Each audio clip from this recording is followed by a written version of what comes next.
Today we are reading Chapter 9, Halloween, which is my absolute favoriteest frickin' holiday of all frickin' time. So I'm going to post a link to the story in the chat, and I am going to put on a hoodie. If we're reading the story about Halloween, I should be wearing my Jack Skellington poncho. Not hoodie, it's a poncho. Oh, see? Alright. How can I be LGBTIQIA yet support J.K. Rowling? First off, I am not supporting J.K. Rowling. I am reading fanfic, which is not in any way putting a penny in that bitch's pocket. Secondly, I truly believe that once an artist's art is in the world, that it becomes the property of the people who consume the art, not the person who is creating the art. So I do not do anything that puts any money in her pocket. I instead enjoy things like her fanfic, the community at large, not her bitchy self. I did not know that she was responsible for the death of several trans people, and if that is the case, I am horribly upset about that. Oh, thank you for the follow. I appreciate that. She created a world that allows myself and the rest of the Wizards Unite community to enjoy. And sorry, once you create the world, once you build the world, it's not yours anymore. It's mine now. And I can do whatever I want with it, including cross it over with D&D. When Milo walked downstairs Halloween morning, he was greeted by utter bedlam.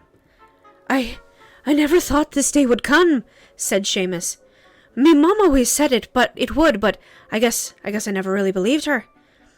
Well, I mean, it's surprising, but really, we've been ready for it, said Ron. I say it's about time it happened, said Fred. Keeps us from having to live out the rest of our lives in suspense, just waiting for it to come, said George. I lost everything, said Lee Jordan soberly. Everything. What happened? Asked Milo.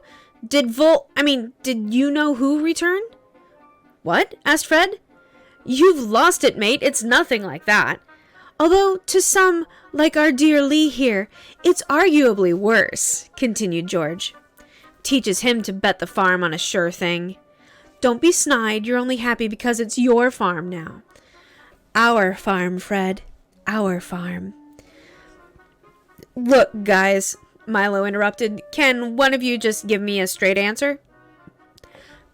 I am led to believe, said Hermione Granger, sitting casually in an armchair, that the Chudley Cannons went up against the Wigtown Wanderers this morning and actually won. Wait, and this is supposed to be important? Milo asked. Blimey, mate, important, said Ron. This was the Northwestern Regional Semi-Finals. So, to answer your question, apparently, said Hermione. The Cannons haven't won a match in decades, Ron exclaimed. Their fan club, back when they had a fan club, that is, well, its motto was, let's just keep our fingers crossed and hope for the best. Yawn, said Milo. Anyways, I have a side quest to prepare for, and for that matter, classes. Speaking of, Hermione said coolly, what are you going to dress up as? I don't actually have to do that, do I? Milo asked. Oh my, yes, said Hermione. It's a prerequisite. Well, that settled it. You can't ignore prerequisites. You can bend them, reinterpret them favorably, work around them, or barrel your way through them, but you can't ignore them. Milo sighed. Okay, he said. I'll survive all my classes, stop a dark vampire wizard from returning from the dead, foil an evil professor's schemes, and make a Halloween costume before the start of my side quest, which is at 5 o'clock sharp. Oh, before you go, Hermione said, as if she only just remembered. Make sure to take this with you. Wouldn't want to be late for your side quest with Miss Abbott.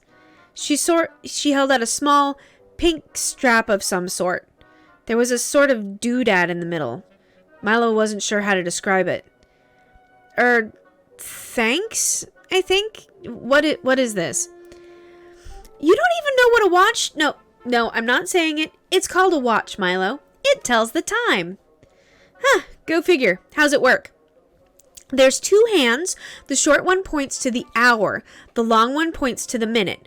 Only, it's the hour times 5. It's a bit complicated. Here. She spent the next 10 minutes trying to explain how a watch worked, before giving up and bewitching it. She assured him that it would remind him when it was time to leave, and there would be no possible way for him to miss it. Then she apologized, saying she had a bad case of hiccups coming on, and fled the common room, cackling. Milo had read that the muggles here had a ridiculous stereotype of witches, flying around in broomsticks with mad hair cackling away under the full moon. Turns out not all stereotypes really are grounded in fact somewhere down the line, he thought. Go figure. Milo was particularly wary when they went down to get breakfast. The other Gryffindors seemed absorbed in their discussion of the cannon's latest victory, so they lingered behind. At this rate, he thought, they'll miss their precious breakfast. Milo was vaguely aware that the food was sort of holiday-themed. There was much orange and black in attendance. But as usual, he stuck to his everlasting rations. As long as he had about a pound of decent food per day, he'd be fine, and this was really just more convenient than all that cutlery business. "Oh, hey Milo," said a round-faced boy sitting next to him. "Hey Nev," Milo said. "What's new and relevant?" "Well, I forgot where I left my remember-all. I was wondering if you could do your trick." "It's in your right pocket," Milo said. "Wow, and I didn't even hear you cast it this time," Neville said, grabbing the ball from his pocket. Like any other time it touched Neville's hands, it was glowing bright red. "I didn't. You always keep it in your right pocket." "Oh, right. Whoops." The ball dropped out of his grasp and fell towards the floor. The smoke in the glass ball turned black as soon as it left Neville's hands. Milo reached to catch it, but with the distinct feeling of a failed reflex save, his fingers closed a second too late and he just wound up knocking it further away. It hit the cold stone floor and shattered all over the ground, but Milo was too distracted to care. In the instant that Milo's hands touched the ball, it glowed bright red. Brief as it was, there was no missing it. Before Milo could properly consider the problem, his thought process was interrupted. "Had a little accident, have we?" Milo heard an all too familiar voice. "Mr. Malfoy, Mr. Coyle, Mr. Grab. Great, pleased to see you," Milo said, almost cheerfully. "You know, after all the trouble Potter went through to get that ball back for you," Malfoy said to Neville with a sneer, "you'd think you'd take better care of it." "Are you just here to exchange banter, or is this more than a purely social call?" Milo asked. "I have a schedule, you know." "Are you now?" Malfoy asked, his eyes suddenly alight. "The pressure starting to get to you? Distressed at seeing your plan fall to pieces now, are we? I know what you're up to." What the hell is he talking about? Milo wondered. "You can't prove anything," Milo said, because it seemed appropriate. "And even if you could never stop Phase 3, Milo said. He liked the sound of that. Phase 3. It implied that there had already not been one but 2 successful phases in whatever it was that Malfoy thought that he was up to. Malfoy looked him up and down, closely. "You're bluffing," Malfoy determined. "Of course I am," Milo said. "Everything I said to you today was already a lie. Except for this, of course." Milo leaned close and whispered, "Or is it?" Malfoy looked briefly perplexed, but recovered admirably. "You act all tough," he said, "but I know where you really come from," he hissed. "And I know what you're up to. But it'll never work. My father's much too clever, and has too many friends for it to work." "What?" "Oh, we'll see about that," Milo said. "If I keep him talking, maybe he'll let something else slip." "Indeed we shall," said Malfoy. "Why don't you just ask your friends, the Wigtown Wanderers, what they think, eh?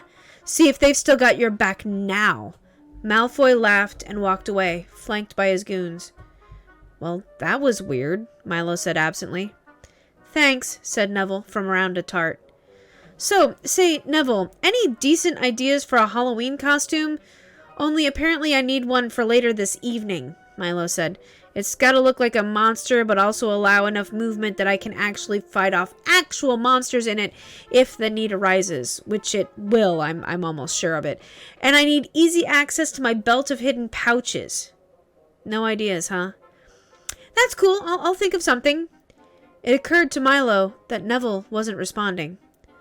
Milo glanced over at the boy, who was now slouched out over the table, his face lying flat in a pumpkin pie. That's odd, Milo said as he looked around the great hall for help, but was surprised to find that, now that Malfoy had left, it was empty. What? He wondered. How is that even possible? This place is never empty. Frantically, Milo reached into his belt of hidden pouches and grabbed his small vial of antitoxin. Right, Nev, we gotta get you to the hospital wing. Upsy daisy, he said, pouring some antitoxin down Neville's throat. It wasn't an antidote by any means, but it should help somewhat.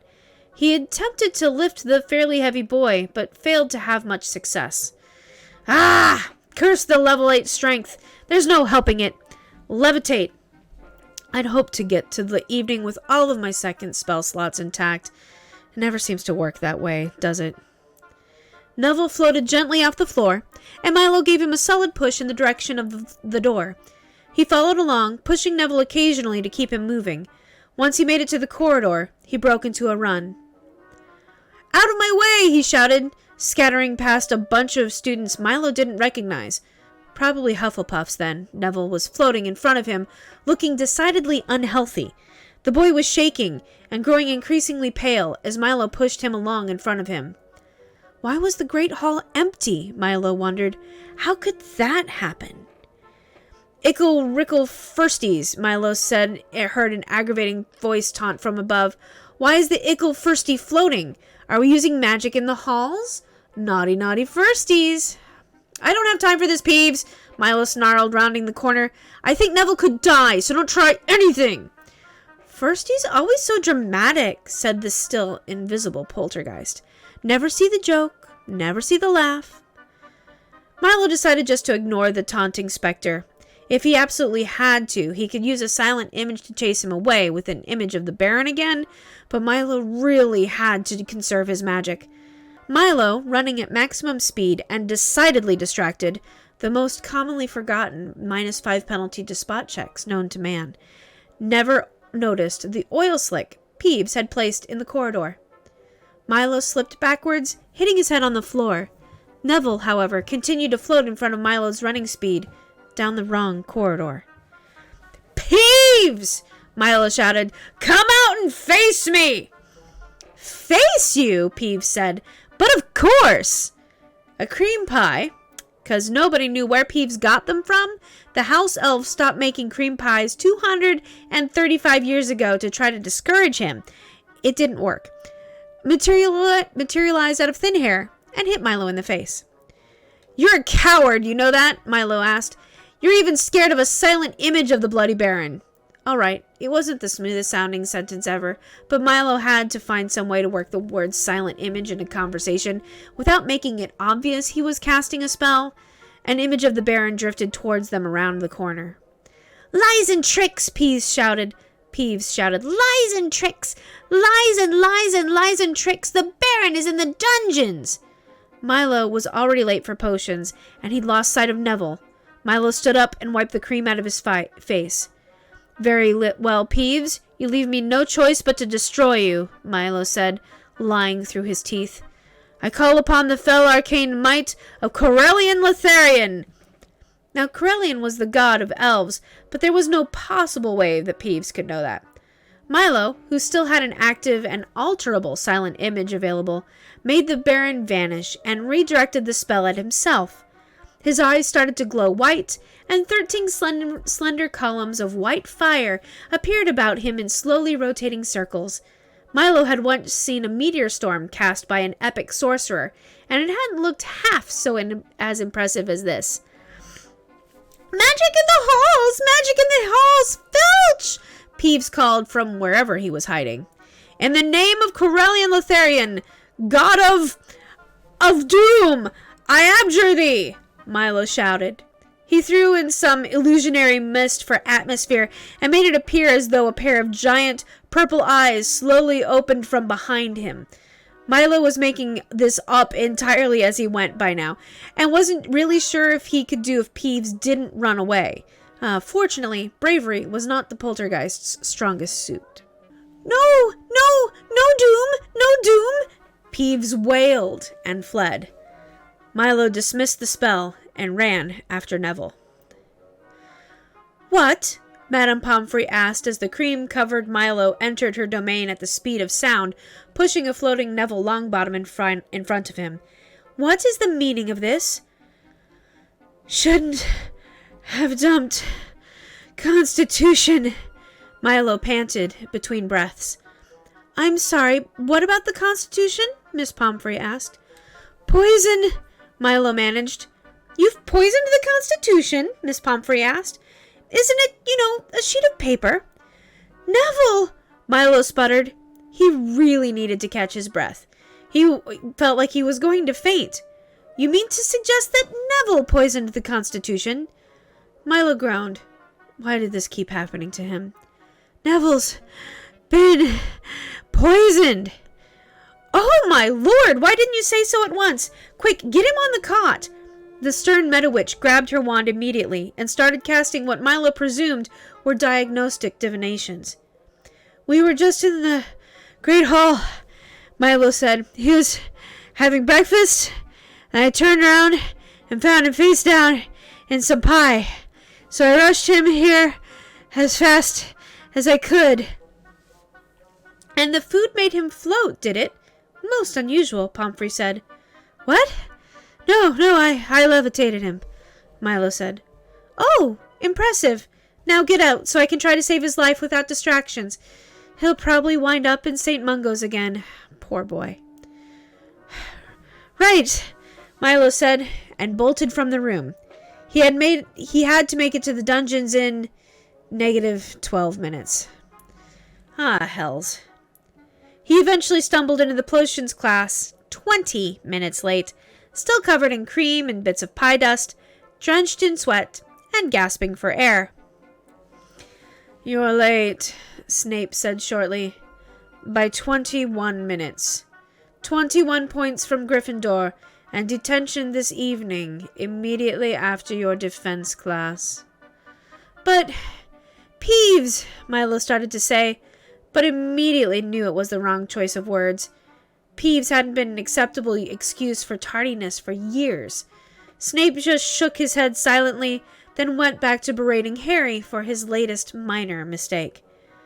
Milo groaned. He hadn't been awake for an hour, and he'd already lost 21 house points and 2 of his very limited number of spells per day. And now he'd had to suffer the humiliation of utterly failing to make a potion again. Well, there's nothing else to do, he thought, then follow the directions on the chalkboard and hope for the best. Sigh. Malfoy gave him a smug look. Hey, Ron, Milo whispered. Where was everyone during breakfast? Well, most of the Gryffindors were too busy, caught up talking about the cannon's latest victory to bother eating, and I imagine it was more or less the same with the other houses. But Hermione loathes Quidditch. Why didn't she come down? I can't say for sure, Ron said slyly, but I think she was enjoying making snide remarks too much to leave. And Neville? He was there. Dunno, mate, Ron admitted. Neville was rushed to St. Mungo's yesterday, Harry supplied, after one of Fred and George's pranks got out of hand. I guess he only just got back. Where is he, anyway? Poisoned, Milo said simply. No talking, Snape snapped. 5 points from each of you. Hermione groaned. Gryffindor was rapidly approaching 0 points, and it was largely their fault. The rest of potions was uneventful, with the exception that Snape seemed incredibly pleased with himself. If he were a normal human, Milo thought, he'd probably be humming to himself. As it stood, he was simply sneering just a little less Not that this made him any more pleasant to be around. Milo ran his fingers through his hair nervously as he left the dungeons. Detention after defense class. Well, the class normally ran until 3, but Quirrell had said he had something special planned for his Halloween lesson. This should still leave me with plenty of time to make my costume for 5, assuming Snape doesn't go overboard. Milo paused. My plan relies on Snape's mercy. Crap. We've got half an hour before Transfiguration, Harry said from behind him. Want to visit Nev? What? Milo asked distractedly. Why?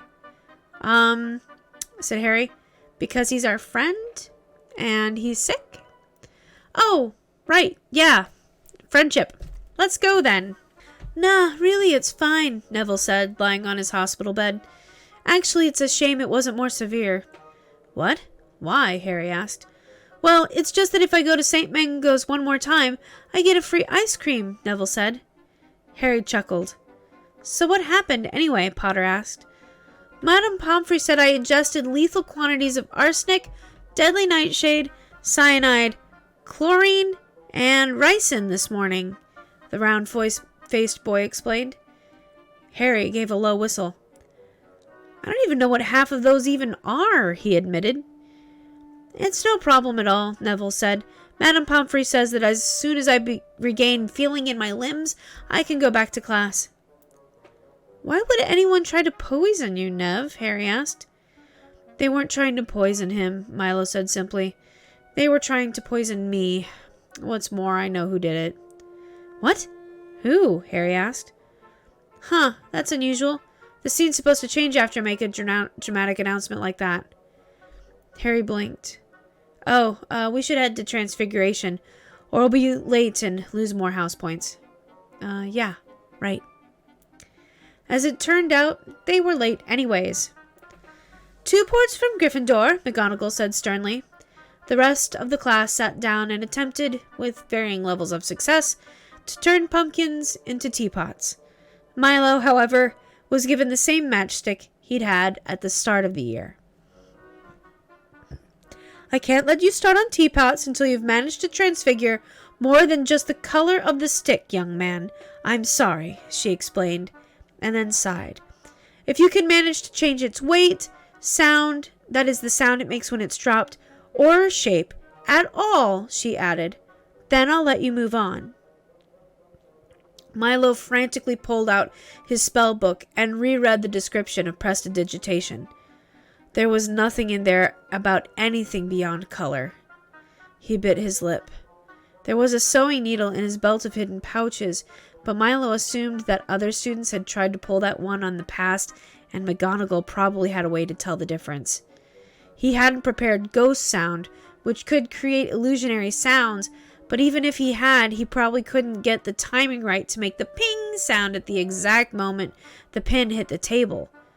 If he'd prepared Mage Hand, which was a weak telekinesis spell, he could maybe push down very gently on the pin to simulate the metal's higher density, but his only 0-level spell were Dancing Lights, Prestidigitation, and Acid Splash.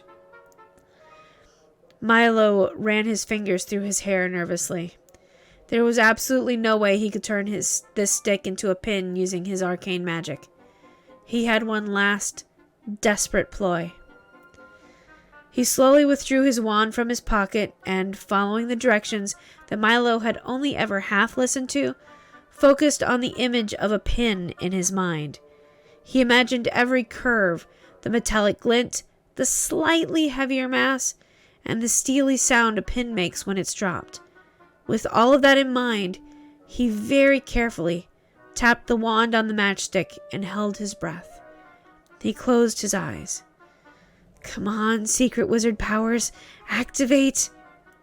He didn't feel anything happen, and very slowly opened one eye to peer at, hopefully, a shiny new pin. Nothing had happened. Nuts, Milo muttered. It was probably for the best, though as he might have been stuck to multiclassing 2 primary casting classes, or in layman's terms, permanently magically handicapped. Milo could use the oil he kept in his belt of hidden pouches to create a fire and sneak out in the ensuing chaos. No, these wizards could create water. Milo sighed. He raised his hand. Yes? Asked Professor McGonagall. Professor, Milo said quietly, and then stopped. He looked around at the other Gryffindors in the room. Harry was looking at him with an unreadable expression. Ron was trying to find his wand on the ground under his desk, and Hermione was studiously examining her newly transfigured tea kettle. He'd never been quite sure what they thought about him. Milo was certain that none of them completely believed his story about being from another world altogether, so they probably thought he was mad, and Milo was okay with that. All he really brilliant wizards looked at least a little mad to others, and at times they were impressed, seriously impressed, with what he could do with magic. He was the only student below 4th year who could effectively deal with Peeves, and his defeat of Acromantula in September was very nearly legendary. His knightly scholar touch, enhanced studying, had made him the top student in history of magic, much to Hermione's chagrin. But other times when he didn't have the right spell prepared, times when he asked, "What's Quidditch?" Times when he'd run out of spells per day, times when arcane magic just couldn't do something, times like this, they just looked at him with pity. Yes? The professor asked. But there was more at stake here than his own pride, although there was that too. What would Mordecai, the legendary wizard, not the rat, say about this? What about Elamar, Trenemuk, and Oyutek? Sorry, legendary wizards. It turned out I found another universe and their magic is superior to ours. Best put away your spellbooks, start naming your currency after sailing ships, and drop by Ollivanders for wands if you want to keep up. But what could he do? Polymorph any object was 8th level. 8th! Most wizards never made it past 3rd level spells. By the time Milo could turn his match into a pin, if he ever got that high level, he'd be able to alter reality to his liking. He'd be going toe-to-toe with worms.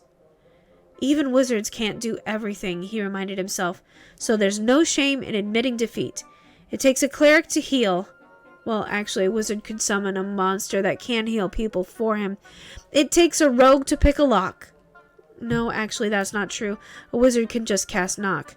Okay, it takes a rogue to sneak around. No, wizards can cast invisibility. Ah, screw it. So maybe wizards can do everything, but not all at once, not all in one day, not only with one wizard, and not at level 3. I can't do it, Milo admitted bitterly. I can't turn one thing into another like this. It just can't be done. McGonagall remained silent for a moment, her eyes boring holes into his head. I see, she said simply. Well then, drop by my office after your defense class and we'll decide what to do. I have prior arrangements, Milo confessed. The other students avoided making eye contact with him.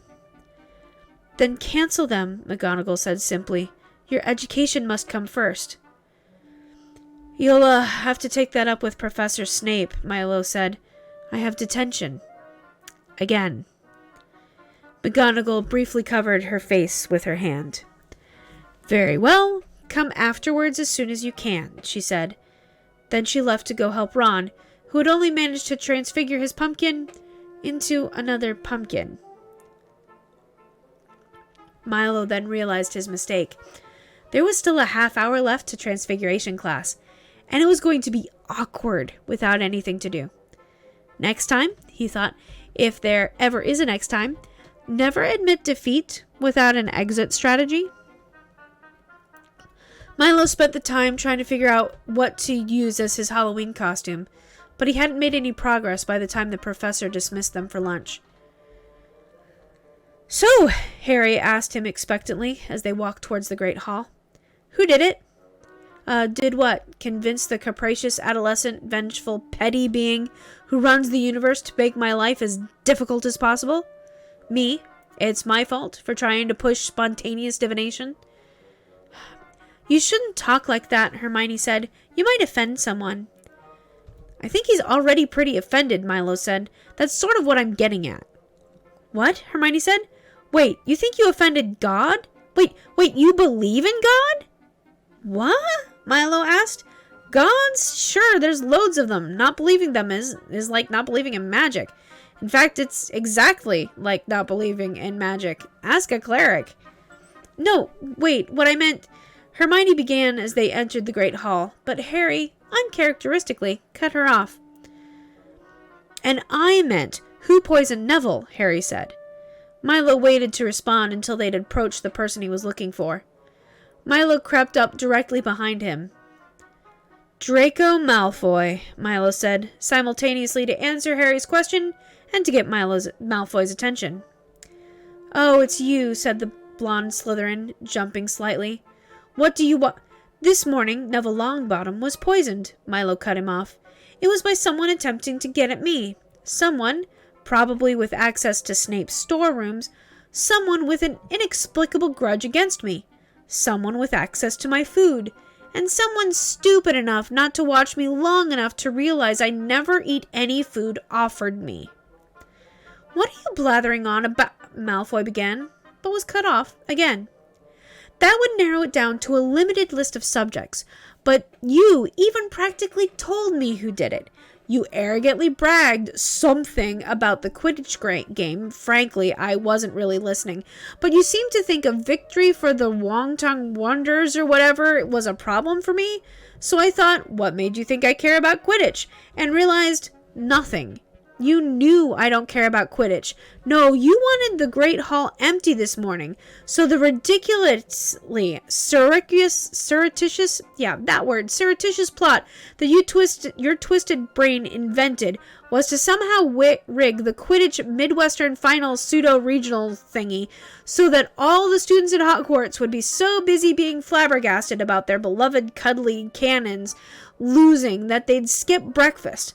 All the students except for me, that is, me and Neville, who came in from St. Mungo's, and so you poisoned my treacle tart where there would be no one to help me.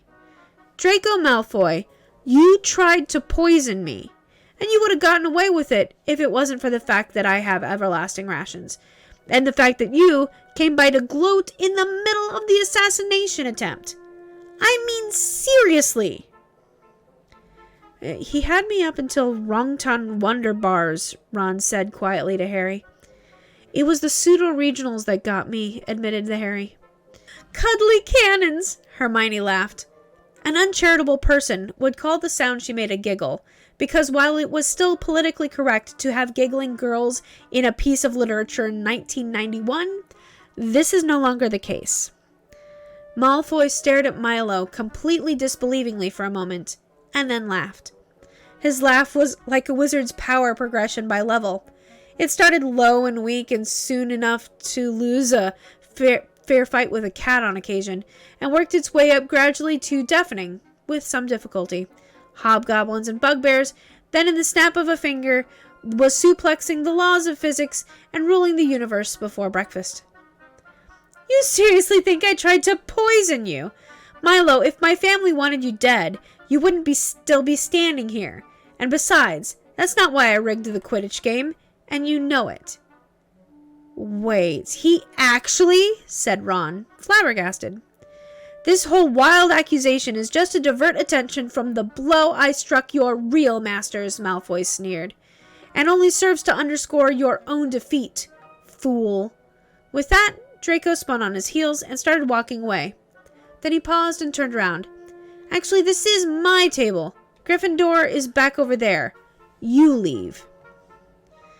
Crap, Milo muttered when they got back to their table.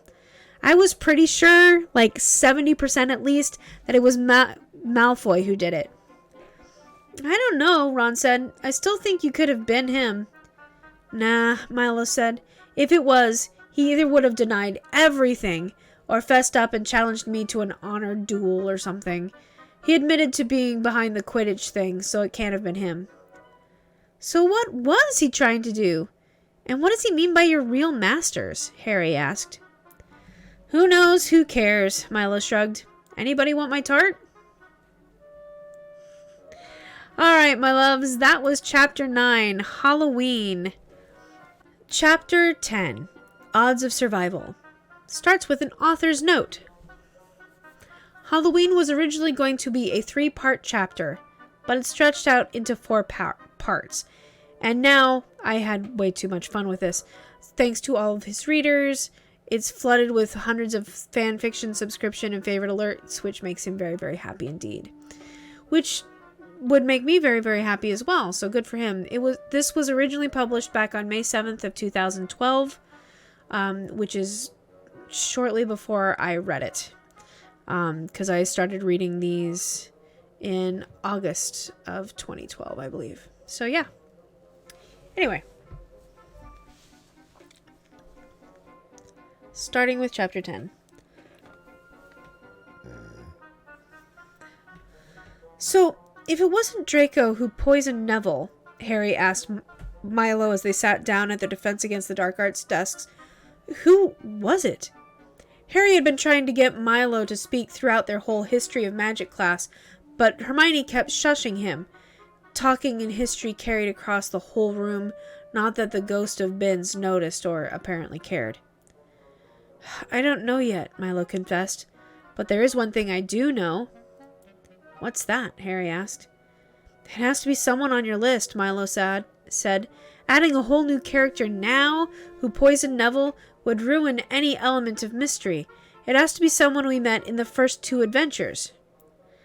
Just once, you're going to use logic based on actual facts, Hermione said primly. And all the trees on Earth will wither and die. The class filed in gradually in groups of 2 or 3. Quirrell's course was basically a joke, so punctuality wasn't exactly a top priority for most students. Quirrell hardly ever deducted house points for tardiness. The Gryffindors were marginally more excited today than usual, because rumor had it that Quirrell had been preparing something special for today, it being Halloween and all. Oh, Lord. I'm going to have to stutter a lot. Just bear with me. I've been preparing something special for today, Quirrell announced when the last of the students arrived.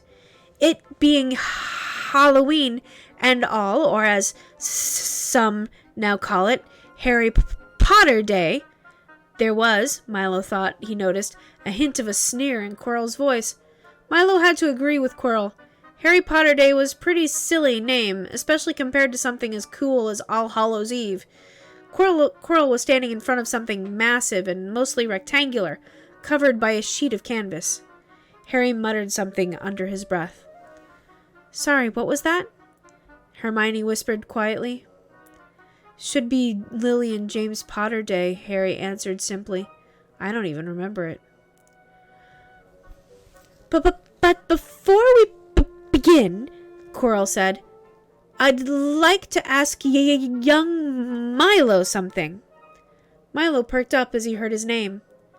I'd heard that you've been losing a great deal of the noble house Gryffindor points lately, he said across the classroom. There were a few chuckles and a number of angry looks. I was wondering if you might like the opportunity to earn some back? Whatever could have possessed a person with a crippling stutter to get a job which required lecturing large groups of people on a daily basis escaped Milo. Milo shrugged. Sure, he said. Anything for the house, after all. Have to win that house medal and all that. Cup, Ron whispered. Cup medal, that is, Milo corrected himself, wondering what Quirrell was getting at. Excellent, Quirrell said. Come see me after class, then. Milo nervously ran his fingers through his hair. Was there anyone who wasn't going to want to see him this evening? This was something of an opportunity, though. Milo could just go to whatever Quirrell's thing was, then let him deal with the fallout from Snape. If anyone can stand up to Snape, Milo thought, it's Quirrell. I like the cut of his jib. Quirrell's something special for Halloween turned out to be rather awesome, in the sense that it was something that evoked awe. And without further ado, Quirrell stammered excitedly to the class, allow me to present my Halloween surprise. With dramatic flourish, he pulled off the tarp, revealing, as it turned out, a cage of monstrous proportions. The bars were made of thick steel wrapped in unpleasant-looking razor wire. Hanging from the cage was an almost cartoonishly oversized lock, though Milo was certain that there were likely layers of abjurations protecting the cage, not visible to the naked eye. The cage emanated an entirely non-magical aura of immobility and intimidation. Nothing short of the Tarsk itself was getting out of that cage. It wasn't the cage, however, that caused the collective gasp of fear from the Gryffindors, the house noted for its bravery, but what lay inside. "Blimey," said Ron quietly. "It's a troll." "A giant," Milo corrected. "Right," Ron whispered. "A giant troll." Milo sighed. The brute inside was very clearly a giant. A troll, unlike giants, were green and sort of weirdly proportioned with long, dangly limbs and spiky black hair. This was obviously some non-core species of giant, simple enough to prove with a dagger, as only trolls could regenerate. "This is a troll," Quirrell stammered to the class. "The groundskeeper and I caught it in the forest. It appears to have been harassing the unicorns."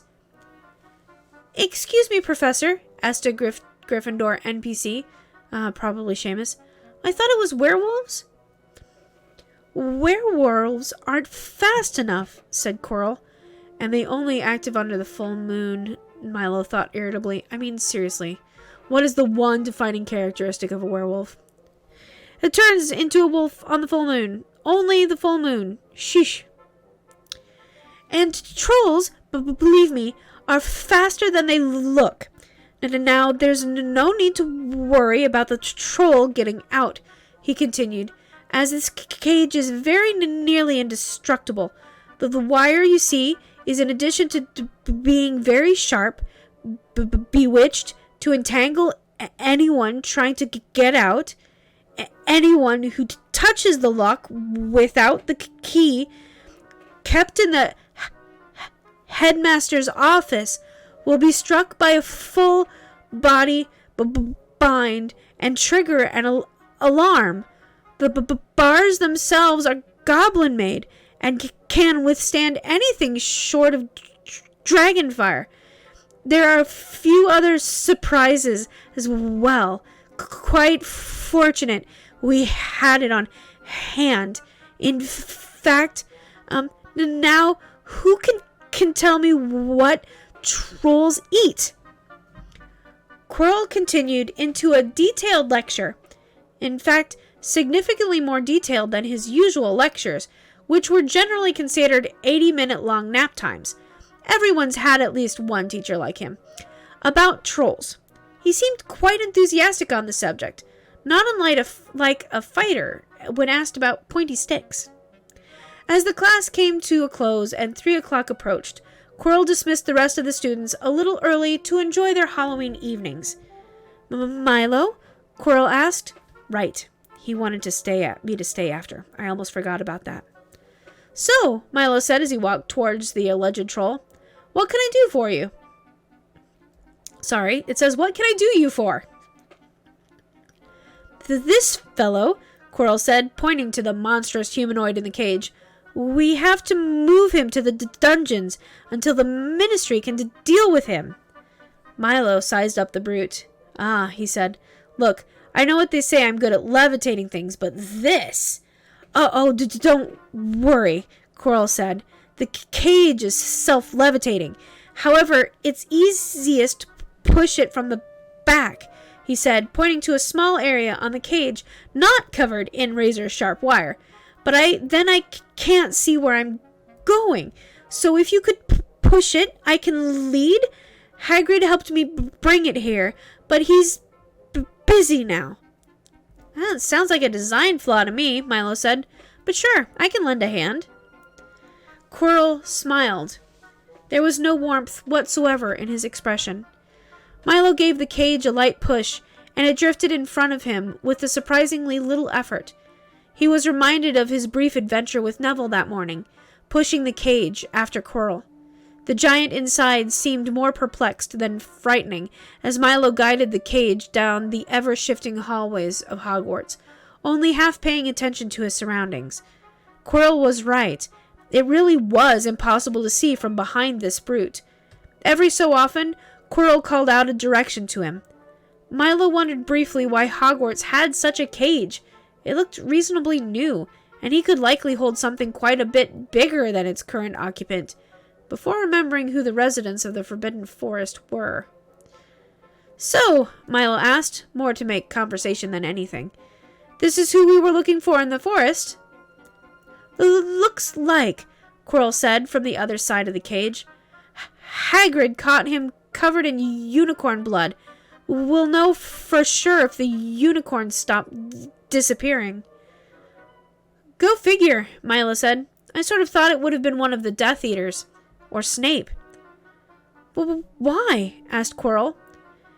"Isn't it obvious? Well, we know you-know-who is returning, right? But he's supposed to have died, and you guys don't have clerics or wish." Motion detected at the front door. "Clerics? Wish?" Quirrell asked. "Where I come from, death is pretty cheap. Well, not cheap exactly, but with enough diamonds and the right spellcaster, pretty much anyone can be brought back from the dead in some form. Clerics are the best way at it by far, but a wizard like me can pull it off too, with a lot of difficulty," Milo explained. "You can do this? You can bring back the dead?" Quirrell asked sharply. "Not yet, but maybe in a few years at this rate. Unlike back home, there's only a few methods available to people for cheating death that I could find in the Hogwarts library. Scholar's touch is so broken. And those methods are as follows: Flamel's Stone, Unicorn's Blood, and becoming a vampire." "Go on," Quirrell urged. "In order of preference, the order is probably the stone first, then the blood, and lastly becoming a vampire. There wasn't much I could find on any of these subjects. They're probably in the forbidden areas of the library, or books written by authors whose names start with letters after F. But from what I can tell, there's no mention of a cure for vampirism, so that would probably be a last resort. All I could find about the unicorns was that whoever drank their blood would be cursed to living a half-life, which is cryptic as cryptic, but sounds at least halfway better than total unlife. So why not simply assume he's after the stone?" Oh, he is, of course. Dumbledore's supposedly guarding it, but there's about 1.5 million problems with that. He runs a school, he's a chief whatever of the thingamajig, and supreme mungle of the other thing. He can't be on guard 24 hours a day like an orc in a 10-by-10 room guarding a treasure chest. So in practice, the staff of Hogwarts are defending it, and while Dumbledore is a legendary wizard, you aren't. I mean, you and McGonagall clearly know what you're doing, and while you're a match for his minions, if you could take you-know-who, you would have last time. But here's the thing. You-know-who is weak right now, or he'd already be the Dark Lord of the world already. That he would. What's more, he's politically crippled. Hell, even the Malfoys have publicly renounced him. He can't storm the castle personally, and he doesn't have enough minions to do it for him outright. He probably only has a handful of loyal Death Eaters left, and they're all vying for who's going to be top guy when you-know-who returns. He might not even know about their existence. Not all the servants are Death Eaters, boy. Really? I thought that was just a catch-all term for them. Interesting. What does this have to do with unicorns? Quirrell asked.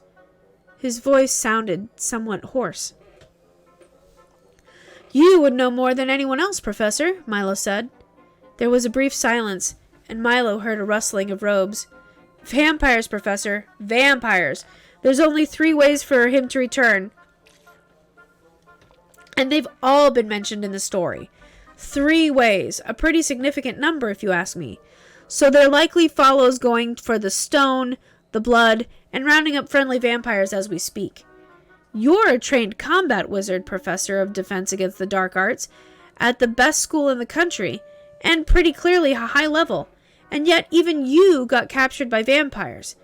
So unless they were the vampire of Merlin himself, your captors had to have had help from a wizard. A good wizard wouldn't help vampires, so it had to have been an evil one, maybe working for you-know-who. So one of his minions has more than likely succeeded in rounding up some poor sucker, no pun intended, to vamp our Dark Lord. That means that another minion, if he wants to be top that first one, has to one-up vampires. That means unicorns, because the stone is too old offended. The dead unicorns would have implied that the second, at least, was successful, and you-know-who can return, if he hasn't already in some sort of limited form. That was this great sort of throws a wrench into my thinking, to be honest. That it was this giant kind of throws a wrench into my thinking, to be honest. It means we have to be even more careful about Snape getting the stone. Snape? Quirrell asked, surprised. I'm surprised you hadn't put it together. Snape's after the stone for sure. He's probably got one of those minions I was telling you about, and you-know-who doesn't even know he exists. Or he does know. Or he is you-know-who in disguise. It amounts to the same thing, really. So we should be on the lookout for Snape. Why? Milo heard in an unfortunately familiar tone. Do you have to be on the lookout for me exactly? Is it because you're skipping detention? Ah, nuts. No, Professor, Milo stammered. I was just helping the professor, the other professor, with this giant, and we were going to the dungeon anyways, so I was just going to see you right after. Interesting, said Snape, because you're heading in completely the wrong direction. This is the 3rd floor. The dungeon is that way. Why has Quirrell become so attached to the boy? Snape thought. He must know what I'm up to, and he's trying to prevent me from having him expelled for Lucius. What's his game? Is he after the stone? The boy is with me, Severus, Quirrell said fiercely. Why has Severus become so attached to the boy? Quirrell thought. He must know what I'm up to, and he's trying to prevent me from feeding the boy to Hagrid's dog. What is his game? Is he after the stone? Is he now? Snape asked. I'm afraid I have prior arrangements with him. He can have his detention later. I need him now. This is of utmost importance, Quirrell maintained. Discipline is what's important, Curious, Snape pressed. Milo wondered why it has to be so important to Snape that he get Milo for detention. Oh, Milo realized suddenly. He's going to kill me. I'll just ready a glitter dust. Wait, no, that didn't work so well last time. I'll just be on my guard and not get caught flat-footed. Hopefully Quirrell can get rid of him. The troll is what's most important. You can have him afterwards. Milo, Snape commanded, come with me at once. You have detention.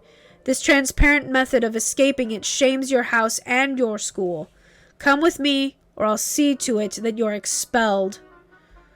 Quirrell ground his teeth in frustration, but he couldn't think of any way to prevent the boy from going with Snape without compromising his cover. Quirrell would pay for this soon, when no one was around. He'd failed his master too many times. Sorry, Professor Quirrell, Milo said sadly. I suppose you'll have to manage for yourself. Maybe you can find a house elf to help? I'll see you around. Sweating profusely, Milo followed Snape towards the dungeons, away from his perceived protector. Their every footstep made by Snape's polished loafers and Milo's worn adventurer's boots rang through the empty corridors. Even the normally galling wall portraits were uncharacteristically quiet. Milo took the opportunity to plan his defense, should Snape make his move. Opening move, he'll be expecting a surprise round, but I know he's coming, Milo thought. Then it'll be a test of reflexes. If I lose, he draws his wand as a move action and uses the killing curse as a standard. I die. If I open with glitter dust and he makes his save, I die. If I open with glitter dust and he failed to save, or, for that matter, if I use invisibility, but he beats my 50% concealment, I die. If I open with mirror image, I have an effective 50 to 80% mischance, meaning I only have a 20 to 50% chance of dying. Mirror image it is then, followed by an expeditious retreat of a non-magical nature. Milo licked his lips nervously as they rounded the last corner before Snape's office. He didn't like those odds, and if he did die, his chance of getting a resurrection seemed very slim. These wizards couldn't bring back the dead, and his party members didn't know that he wouldn't have known that he'd died. It was more than likely, he realized, that death here would be permanent. Gulp. Snape opened the heavy wooden door to his office and led Milo in. "I've noticed that you've been falling behind in potions lessons," Snape said slowly to Milo, "and it seemed to me that you could use some extra help." So Snape was going to kill Milo during a remedial potions lesson and what, make it look like an accident? Milo wondered why the pretense was even necessary. It wasn't as if there'd be any witnesses. I just don't seem to have a knack for it," Milo admitted. "Indeed," Snape grinned slightly. "So why don't we start with something extremely basic? One that is quite impossible for anyone with a drop of magical blood to fail at." Sure, Milo said distractedly. He was anxiously examining the room for hidden traps, and felt a brief pang of homesickness. Welby, their rogue, he never missed a trap.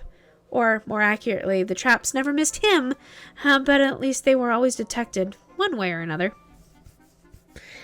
"So why don't we begin?" Snape asked, and with a flourish of his wand, a pewter cauldron drifted slowly towards him from the other side of the room. "So," Milo noticed, "Snape has silent spell. Why did he show me this? As intimidation?" "All you have to do is pour in 3 ladles of ordinary water, 1 teaspoon of flobelworm mucus, and 1 teaspoon of ordinary glycerol. Then stir counterclockwise once. It is literally the simplest potion in existence. A newborn child could accomplish it. It makes bubbles and nothing else." "Okay," Milo said. "Maybe Snape's idea is to keep my hands busy measuring so I can't go for my wand? Surely he knows by now that I don't really need it. I will make my somatic components somewhat difficult, however. Although dropping an item is a free action. I'll play along for now." Milo carefully measured water out of the glass beaker and poured it into the cauldron, then reached for the flobelworm mucus. "Of course," Snape said as Milo worked, "a muggle attempting to create the potion would experience an unfortunate side effect." Milo's hand froze over the vial of mucus. "Really?" Professor Sprout sighed as she tried yet another spell to disenchant the singing pumpkin. Someone, well, clearly it was the Weasley twins, but without proof they remained an as-yet unidentified someone, had bewitched all of the decorative pumpkins on the second floor to sing "The Wheels on the Bus Go Round and Round," all at different keys and tempos. The consequent cacophony was enough to drive even Peeves away. "Finite incantum," she cast vainly. The vegetables were surprisingly resilient to attempts at dispelling them. "If only those boys used their skills for something productive," she thought, "the world would be better for it." She smelled it well before she saw anything. It wasn't so much that the smell was bad exactly, though it was that. It was just overpowering. The smell was huge. One could almost say giant. There was a roar so loud, when it ended, Sprout couldn't even hear the pumpkin's song. "Expecto Patronum!" she screamed. "I'm beginning to worry about Milo," McGonagall told the headmaster. "I can't help but wonder if you weren't wrong about his magic being an unusual form of a child's accidental magic." "So, you think he's telling the truth about being from a different world?"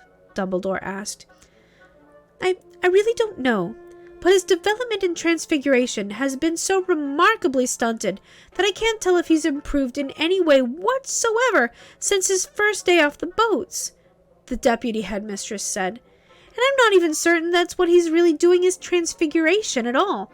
He's changing the matchstick's color to be certain, but Something seems off about it. Not everyone can wrap their head around transfiguration. Why, Phileas says his hover charm is worthy of a 7th-year student, and Quirrellus has nothing but praise for him.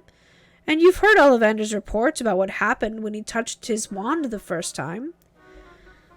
Nevertheless, McGonagall pressed, I think he may, in fact, he might be a squib, headmaster. Why, I was just speaking to Severus, and he says that the boy is so hopeless at potions that he actually believes him to be a muggle, here by accident somehow. You mean to say that you and Severus actually agree on something? Dumbledore asked. Perhaps. We'll know this afternoon, I believe, as Severus has developed some sort of test, and I, for one. Headmaster, there's a troll loose on the 2nd floor! A small, cheerful voice said from behind McGonagall's head. The deputy headmistress turned around and saw Sprout's Patronus floating behind her. Dumbledore and McGonagall stared at each other for a moment and then sprang into action. I'll start clearing the area of students, McGonagall said, reaching for her wand. And I'll contact the other heads of houses, Dumbledore said, standing up so fast that he knocked his chair over. By the time the smoke cleared, Milo's hearing had mostly returned. His robes was in tatters, and he was covered in soot and dust. What was that? He asked. A muggle chemist, if a muggle chemist had ever analyzed flowable mucus, would tell you it reacts with the glycerol to form nitroglycerin. Milo blinked blankly. Nitroglycerin is a volatile explosive, Snape said. And you let newborns do this? No. A wizard's inborn magic prevents the chemical reaction from occurring as it is superseded by the magical one. Then why did it... Ah, said Milo. You could practically hear the copper piece drop. Milo looked at Snape. Snape looked at Milo. Not a word was said until... Severus! There's a troll on the 2nd floor! Thought you ought to know, said a translucent, silvery phoenix that Milo could swear hadn't been there a moment before. Holy crap, ghost phoenix! A living phoenix was a CR-24, and being a ghost only made it more powerful. Fortunately, they were good aligned. A phoenix's fire could deal up to 40 d6 damage, although Milo was pretty sure phoenixes were generally somewhat larger than a horse. This one was a lot smaller. A baby, perhaps? Get up, boy, and come with me now, said Snape. Milo wasn't about to refuse a direct command from a man who a phoenix had apparently asked for help and followed. After leaving his office, Snape broke into a dead run towards the stairs. Are we going after the troll? Asked Milo as they ran up the spiraling staircase. Judging by the dull look in the monster's eyes, Milo was fairly confident its will save was low enough that he would fail Glitterdust for certain. Snape paused for a moment. Boy, look at me, he commanded. Milo shrugged and complied. Now what were you and Quirrell talking about before I arrived? Troll feeding and grooming? Milo lied blandly. Snape stared at him in the eyes for a moment. Very well, we've delayed too long, he said, and started climbing again at a hustle. Well, that was weird, Milo thought. Professor, Milo said as they continued climbing the stairs, we missed the 2nd floor. This is the 3rd floor. But Snape said nothing as they rounded the corner to the forbidden 3rd corridor. Snape stopped at the door and waited, still without explanation. Professor, Milo pressed, I think I deserve an explanation now. What are we doing in front of the door of die a horrible and painful death? Stop questioning me and be silent, Snape snapped. What, do you expect me to be able to simply detect thoughts or something?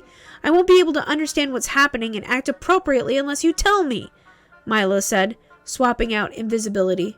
Detect thoughts was a 2nd-level wizard spell that had allowed one to listen to the surface thoughts of another. Milo didn't really expect to beat Snape's will bonus, but everyone rolls a 1 once in a while.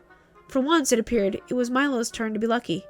Snape turned around, catching Milo's eye. 5 points from Gryffindor, and 5 more if you don't stop talking, the professor said. Fortunately, it appears I got here before Quirrell, Snape thought. Why is beating Quirrell so important? Milo wondered. The boy suspects we're racing Quirrell here. Well, it isn't too hard to figure out, I suppose, Snape thought to himself. Or so he thought. When he goes for the stone, I'll be ready. Is Quirrell going for the stone? Milo wondered. That makes no sense at all, unless something's going on here that I don't know about. Maybe Quirrell is trying to prevent Snape from getting the stone? Or they're both going for it? Or Snape knows I'm reading his mind and... The boy is a Legitimus? Snape thought sharply. There was a sudden pain in Milo's temple, and he felt a sudden sense of vertigo that knocked him to his knees. How did you... What just happened? Milo asked, clutching his head. His nose had started running, and he brushed it with his sleeve. The detect thought spell no longer even registered Snape as an intelligent being, like he wasn't even there. Answer me truthfully, I'll know if you're lying, Snape said imperiously. Are you a Legitimus? A what? Milo said. No? Snape frowned. He's telling the truth, Snape thought to himself, and this time only to himself. And yet, he must be lying somehow. Could he be an Oculus as well? At 11? No, he's not even a wizard. He must have some other powers, similar to legitimacy, in effect, but called something else. Can you read minds? No, Milo lied. Snape grinned. It faded quickly. Tell me, he said oddly, do you smell something? As a general rule, no, Milo said, but now that you mention it. The silence was only broken by a particularly large spider scurrying across the floor, and then a quick flash of motion from Mordecai. Fear, distress, horror! And then the wall exploded. And that, ladies and germs, is where we are going to end our story this evening. And then the wall exploded. Thank you so much for being here with us this evening. If we are an affiliate now, so please follows are appreciated. Thank you so much for any follows. If you would like to support the channel and the purchasing of the equipment like the new microphone and the lights, then you can help by buying us a jittery beverage. And you're welcome for reading. I can understand Spanish. I can't speak Spanish for crap. Pardon my French. So, you're welcome for reading the book. So you can either purchase us a jittery beverage, and we also have a Patreon.